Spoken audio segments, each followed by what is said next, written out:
Welcome to today's edition of Let's Talk Jonesboro. Our guest today is Jeff Morris. He is the projects director for U.S. Senator Tom Cotton. Welcome, Jeff. Thank you, Bill. Thanks for having me. Tell us what's going on in your world. You know, we know you're here. You have an office in the downtown building of the municipal building. Sure. Tell us a little bit about what your responsibilities are. Well, just a little bit about myself, Bill, and once again, thanks for having me, and thanks for the viewers here for tuning in to watch this. The biggest part of what we do here in the state, of course, in our D.C. office, we typically refer to that as where all of the legislative showdown goes. So that's where our team compiles legislation, and of course, that's what you see on the news most often, and that's what I think that a lot of Arkansans and people across the U.S. kind of see as our office. Well, here in the state, more than anything, our offices here it really do constituent service work more than anything. That is the heart and soul of what we do here. We have 4 offices here in the state, and of course Jonesboro being one of those. So as the Senator's Projects Director, specifically my job is to, for instance, anytime that there's a project here in the state, whether it be a highway issue, sometimes it may be a Corps of Engineers issue, all types of issues here. My job is to go and to, of course, represent the senator in those matters and to try to find some type of solution when working with the Corps or whichever entity that it is, to try to come up with what's best for Arkansas and best thing all around. Is it mostly government-to-government interaction? Is it like a municipal or a county or the state government that needs something from our senator that you coordinate and make happen? Well, usually in my role, it is more of a government-to-government role. Now, that's simply because most of the issues that I deal with just happen to be cities and counties and other municipalities working to try to fund a highway or trying to work on a specific regulatory issue with a project they may be having. So really, at the end of the day, our office is to help Arkansans to navigate government bureaucracy, so to speak, and to try to point them in the direction that they need to go. Now, of course, on the other side of our office, and I'm sure that we'll talk about this here in a moment, is the casework component of our office. And of course, what that is, usually those cases are individual type cases, constituents in the state that might have an issue with, for instance, disability, or a veteran having issues trying to get a VA claim through, or whatever the case is. I see. Sure. Now, who like, how would you serve just a guy on the street? What type of things do people need to know, whether they are seniors,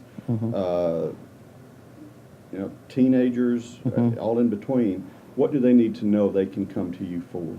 Well, what they need to know that they can come to us for, Bill, is that, like I said, I mean, whether it may be a college student that's going to college and needs help navigating the ways of the Department of Education services a lot of student loans. I know that a lot of folks take those out, and of course that's a great resource for students. But then also, maybe it's a little difficult to figure out how you get to your money at the end of the tunnel, so to speak, to fund your college. Another case would be is that maybe you have gone to apply for disability or anything like that, then our office can also help with that and try to navigate you on the right path to obtaining those benefits. I know that specifically whenever it comes to disability benefits and Social Security benefits, etc., you go through the appeals process and that type of thing, and sometimes maybe it's a quick fix, and our office can go to those agencies and try to find out, for instance, what that quick fix is, what the holdup is. I know that most recently, of course, this is a issue out of, I think that it was Northwest Arkansas. Our office helped get somebody was having an issue with a disability, and they went through the process, and didn't feel like they were getting anywhere. Well, they came to our office to let us have a hand of trying to figure out what was going on. So, of course, our office went and contacted Social Security Disability, and ended up, we were able to help them. I think that it was right at $10,000 in back pay that they were owed, and our office was proud to have a hand in helping them, and of course want to be able to do that type of thing in the future. Yeah. Well, you know, I guess with baby boomers in the middle of the hitting retirement age, I'm on the tail end of that deal, so I'm looking, Right. I'm thinking one day I'm going to retire too. Hopefully one day. If I make it, yeah. Right. But I also hear that there's a lot of difficulty sometimes people getting everything set up when they retire and Right. to be prepared for it. Absolutely. What are the most common things that you guys hear when people come in with those type of questions? I mean, as far as folks coming in with their Social Security, I think that the most common thing that we hear, not just for baby boomers, but for folks younger and therefore, is that, well, whenever I reach that age, then the pot's going to run dry, and I'm worried about that. You by are. the way. You are. I Well, haven't lost sleep yet, but I am. Sure. Well, those are all things that, at the end of the day, our office can help to take a look at, and I can say that usually, whenever it's a case such as those, that many times that there's a hang up in the system on well, maybe something wasn't filed right or so on, and so we can kind of take a look back and try to figure out what that issue is, and then hopefully resolve that and try to come up with an outcome to benefit you. So. And that's for individual. That's for when you're individuals. dealing- Absolutely. When you're dealing with individuals. Absolutely. What's the most common individual concern? The most common individual concern whenever it comes to our office is, I'll say, veterans with the VA. I know that's a very complex thing, and trying to find out which benefits that veterans are eligible for. I know that unfortunately some are disabled and Yes. and have to get those services. And one thing that our office can do is to try to help veterans figure out what they're entitled to, and secondly, to try to get them that help that they, in many cases, so desperately need. If there were some advice you would give to younger people on being prepared for retirement, you know, and what would you advise them? What have you seen and experienced in that regard that you would advise them? Well, I think that the most important thing is to have a plan. I know that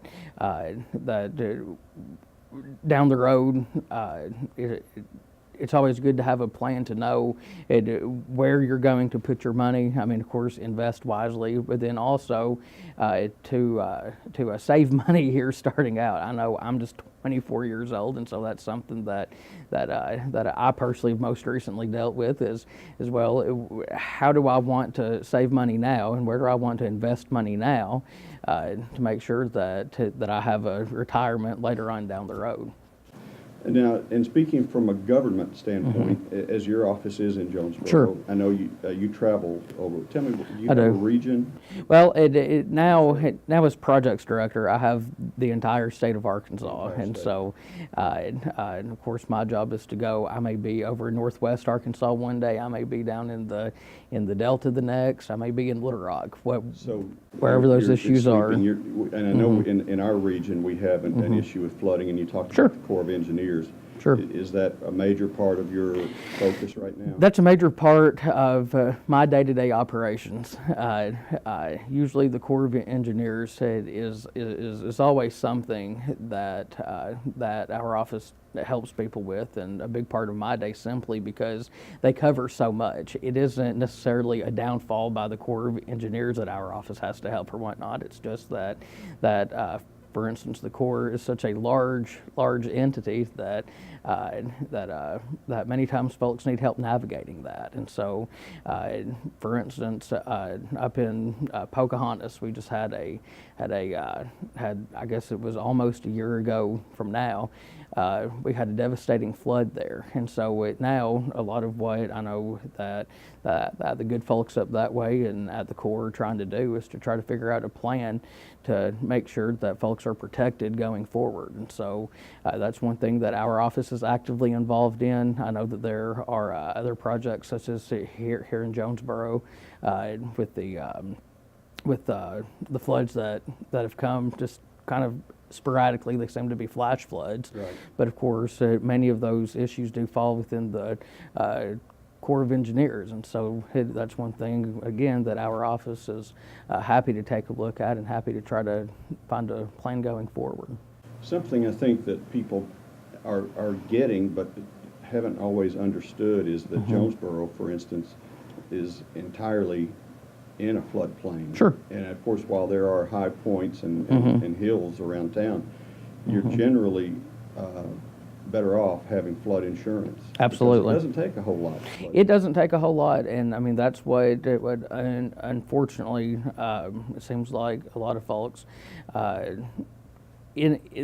That's the shape that they end up in because we think, well, our land is never going to flood. It hasn't flooded here in 100 years. Right. But the difference now is that the local geography has changed so much that generally you never know. I mean, I guess unless you're way up on a mountain or way up on a hill, then you may be safe. But unfortunately, things happen, and we end up in those situations whenever we don't necessarily plan to. And so, of course, it is always good to have flood insurance. Certainly. It's very good to have flood insurance. Absolutely. But now tell me when a flood, you can call it a state, the governor can declare an emergency or a disaster. Sure. And of course the president can declare a disaster. Is there Sure. Is there any sort of amount or definition as to when it's a governor declared emergency or federal declared emergency? Sure. I mean, there are definitely thresholds there. Now, of course, so whenever a natural disaster strikes, then it's up to the county judge to come, and of course, they have to make a declaration to the state to try to get services on the ground. And of course, whenever the governor goes and takes that request and gets a declaration from the federal government, then of course FEMA comes in and those types of resources. So, like the flooding we had, I guess it was 2 Mays ago. 2 Mays ago. Yeah, that it Over on the east side of town. particularly on the Yeah, east side, yeah. but in pockets. Sure, And other sure. places too. Sure. That was a declared a state Sure. emergency. Absolutely. What would it take? Can you answer what it would take to for that to become a federal emergency? Well, that's a threshold I'm not sure what the number is off the top of my head, but I know that there's a threshold there to declare how severe this is and what kind of resources that you're eligible for. Right. Sure. Well, are you eligible for more? I know a city is, but Depending on how individual. widespread the issue is, or the disaster was, then of course individuals can go, for instance, to FEMA whenever those types of things happen, and sometimes there is the case that individuals can obtain those types of benefits as well. You know, Sure. the city of Jonesboro has had the Corps in to study Sure. our situation, and it's not real. It's not a very easy fix. It's not. It's not. I think phase 1 of the plan to mitigate all flooding in Jonesboro is a $110 million Absolutely. project. Absolutely. So how can the Corps, how can you guys help? Is there anything that can be done? Sure. Well, I say this a lot. It all goes back to planning, and so that's one thing that our office has particularly been able to do, is to try to get the right folks to the table to try to fix the problem. I think that's what we all want, and of course that can never happen fast enough for many of us. But of course that's the big thing, and then of course money is always the issue going forward on a lot of these projects. And so another thing that our office can do is to try to find the right, for instance, grant to try to help with a particular issue. And of course through FEMA and some of these agencies, those monies are available, and so our office can help you get to those. Right. Absolutely. Now, I doubt you ever have anyone call your office to complain. Oh, never. Okay.